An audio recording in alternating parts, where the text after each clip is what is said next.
War Within patch 11.0.5 is coming, and we know all the things, the big things, right? The dungeons, the raids, the big area to play around in and do things. But what about all the little things? There's a ton of other things coming in, not to mention pages of class reworks to get into.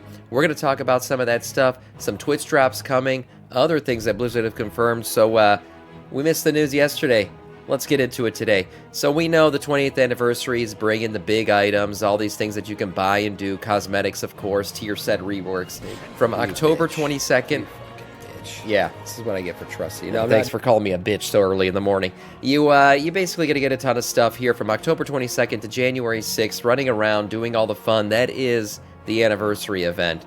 Also, if you're Dragthier, of course, you're going to be unlocking a bunch of classes that you'll be able to finally be. You're going to get that squadron flight form, right? So you'll be able to fly around with your scaly boys all together. You can land in the Goldshire Inn on Moonguard and do the things that you do there.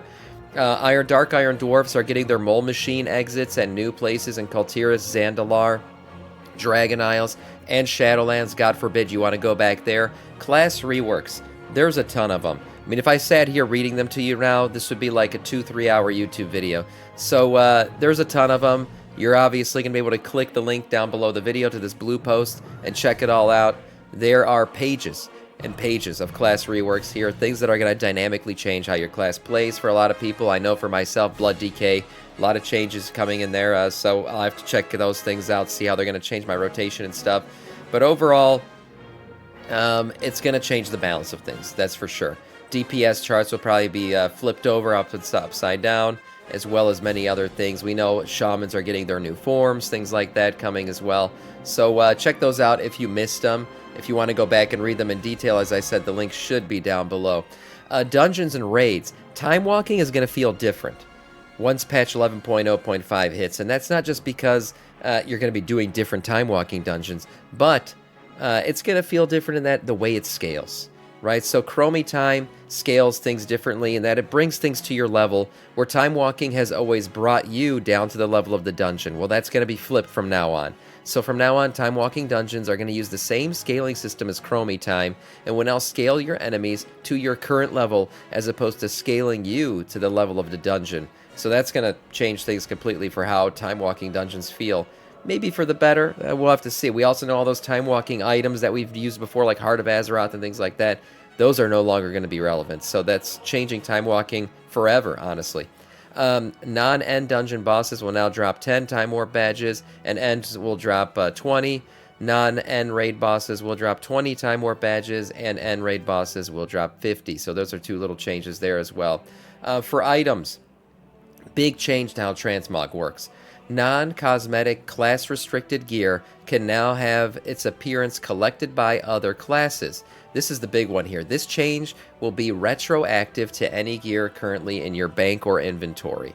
So that's one of the little tidbits there that maybe we hadn't caught, because the last time I talked about this, everyone was like, well, what do you mean?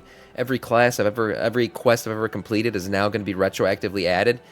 No, unless you have those items in your bank or in your inventory. So that's how that's going to work, because when Blizzard first came out with this announcement, I was like, holy shit, the servers are going to break. This is going to add like thousands of items to every single person's transmog overnight. Well, it's not the case. It's only going to add the items that were in your bank or inventory that are previously from old quests. So most likely, if you have a piece of leather boots and you're a warrior, you probably didn't keep them, right? Those gray leather boots probably deleted by now. So if you have some, hey, good on you. You saw the future coming, and now you're going to get to be able to transmog into those. From now on, when quests are completed, all appearances for non-cosmetic items will be granted, so that's good, regardless if that particular class can see or choose them or not.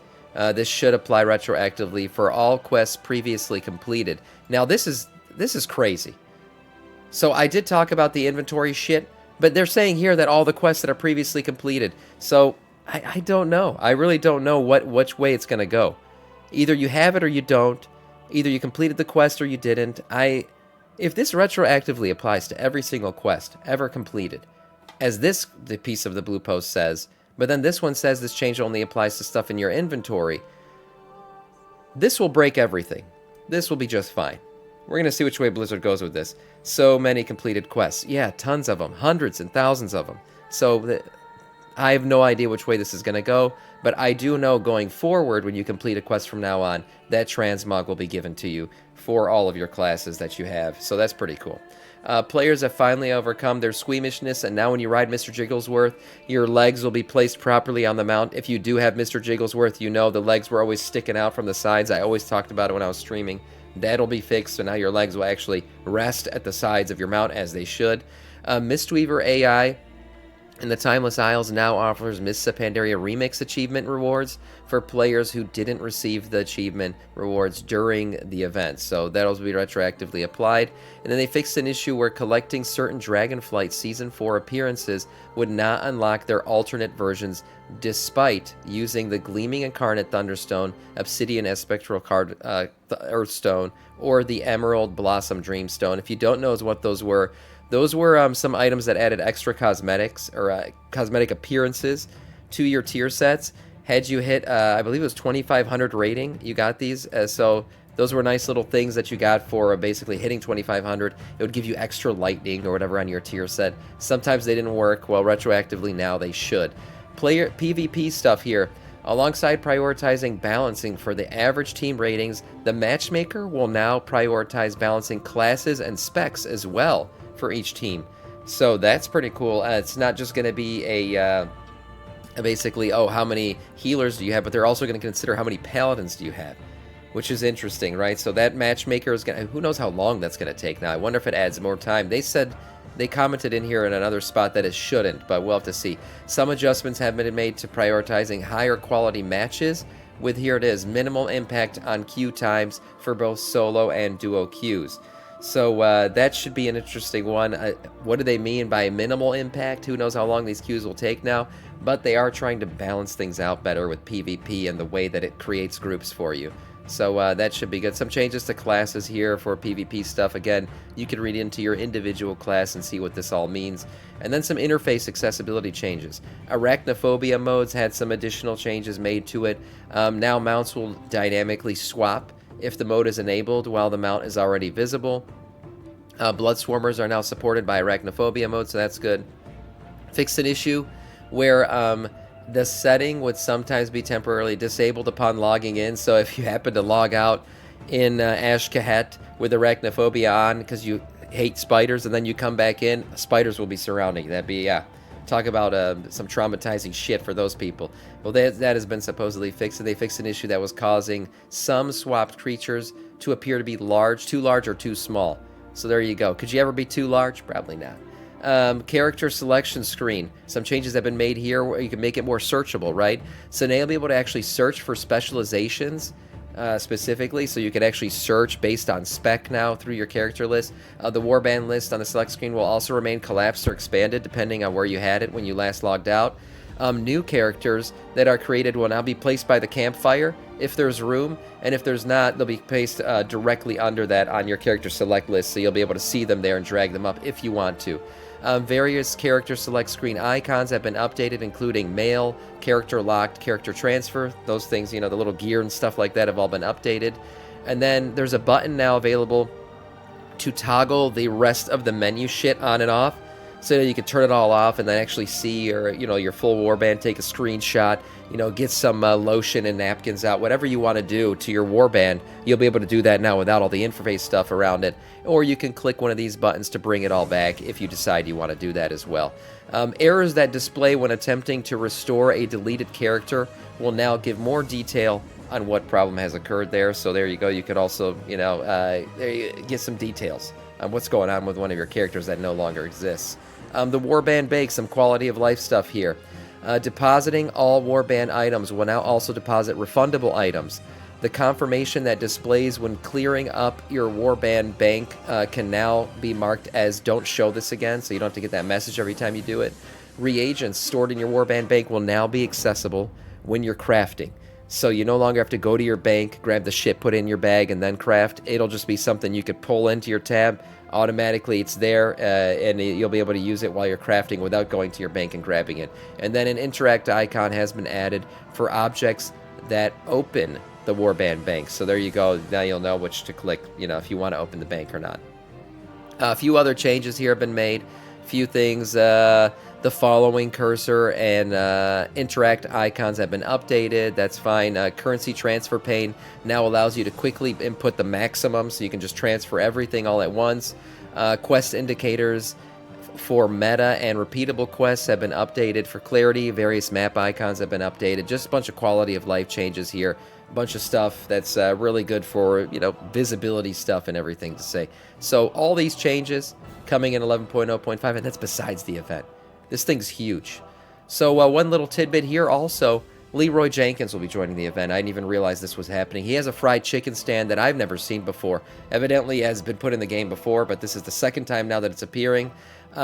Jenkins, no nonsense fried chicken will be able to be purchased from here. Some interesting lore characters will be stopping by to his stand as well, with some cool text, back and forth, a few conversations here or there. Big Canuck and Matthias Shaw will be showing up to buy some chicken as well. So if you're a Leroy fan, maybe take a screenshot, buy some chicken, and have a good time. This should be fun. New Twitch drops are coming. That's right. New Twitch drops. 4 hours of watching stream will get you the Sand Scarab pet. So a nice little pet here for watching 4 hours of my shitty stream or anybody else's stream on Twitch.